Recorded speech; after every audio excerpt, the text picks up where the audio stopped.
It is currently the 8th of June and I have DNF'd 32 books so far this year.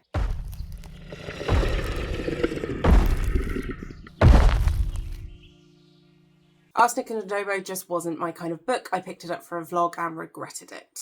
The Cloisters was very dark academia and trying too hard. Family Business was just not particularly enjoyable to read. I didn't like the character dynamics and I wasn't particularly interested in the story or where it was going. I picked this up because it looked weird. I wasn't expecting the first story to be about having sex with a human-sized slug. The Count of Monte Cristo is incredibly dull. I don't get along well with classics, and that one is nearly 1,000 pages long. No, How to Say Babylon was a difficult one because I was really interested in the beginning, but I just struggle with it because it's the kind of memoir where there's no real obvious thread as to where it's going, which I understand because it's someone's life. But I feel like I got enough from the beginning of the book and I just couldn't bring myself to carry on listening to the end of it. Would recommend it to people though, which is rare for a DNF. I was just the wrong target audience for Wonder. It was not written for someone my age, and I am well versed in that topic, thanks to my career anyway, so I didn't feel the need to finish it. The Sapling Cage suffered from a really bad case of poor writing. The Starless Sea I've been putting off reading for a long time, and I was correct. I did not enjoy the writing at all. I didn't get on with it. I thought it was very convoluted and confusing, and that doesn't vibe with my brain, unfortunately. Graveyard Shift is a whole load of fucking nothing, and I wouldn't recommend it to anyone, and I'm super salty I paid full price, like £16 for a hardback novella this thin. Relic was another vlog pick and it was just straight up not good. I had no interest in reading it prior to the Tarot TBR prompt that selected it. It's an old book, didn't get along with the writing, there were no decent female characters in it at all. The Chatelaine was a difficult one. I listened to the audiobook and it just wasn't working for me. It was very miserable. I couldn't really find anyone to root for either. Rat Queens Volume 2, I really enjoyed Volume 1, but I didn't feel like I needed any more story from them. Mistress of Lies was a whole lot of nothing. I felt like I'd read it before. I DNF'd at like 3 or 4 pages in. Some Desperate Glory by Emily Tesh. I really wasn't vibing with the sci-fi aspect of it and I couldn't get into the story because of that. Content Warning Everything. This was poetry and it was very personal poetry, and I'm not a poetry person. Really, I have very strict parameters as to what makes poetry enjoyable for me. This was not it.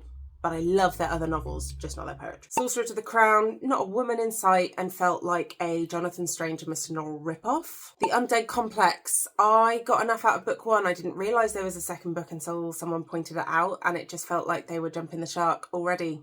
Should have just stuck to one book. Sisters of the Lost Nation, I just couldn't get into it. I couldn't sink my teeth into it. I couldn't keep track of who was who, and I think it was a little too like high schooler based from my vague recollection. The Bird King has been on my TBR for a very long time and I could not tell you why I DNF'd it. Completely forgotten. It had that little of an impact on me. Brog the Stoop I picked up because my favourite artist did the cover.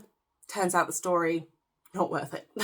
Song of the Huntress was very war-based. Sapphic, yes, great. Wild Hunt, great. Somerset, Saxon Somerset even, great. Too few women and all of them were being shat on and I just, no. The Bone Orchard had a really interesting premise, but I could not find myself interested in the story because of the way that it was set up. This is about a necromancer madam in a like private brothel for the king or something, and all the kings and the royals are really nasty people, and then one of them dies and she's forced to find out who killed him. There was a lot of just like non-consensual stuff that I didn't enjoy. How to Become the Dark Lord and Die Trying. This was better than Long Live Evil, which are similar kinds of stories, but I just didn't get along with the Groundhog Day aspect of it. I felt that dragged a lot and made the pacing really wonky and I didn't get on with it. The Butcher's Daughter, this was sent to me as an ARC. I hated it. It fell into all the Victorian stereotypes. It was really overwritten. You could tell it wasn't written by a British person, and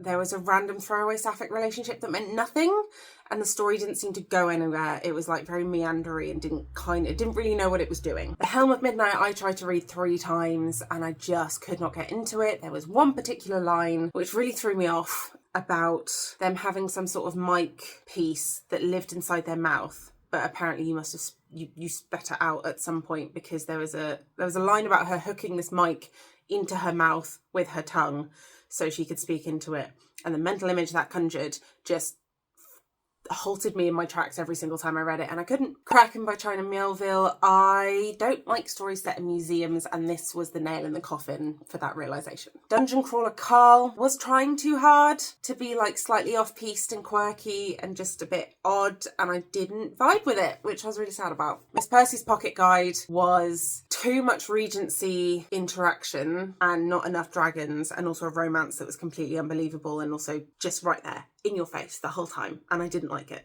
Faithbreaker, it had been a long time since I read Godkiller and Sunbringer. I couldn't really remember who people were, so I couldn't get into the physical book, and then I tried the audiobook and the narrator was diabolical.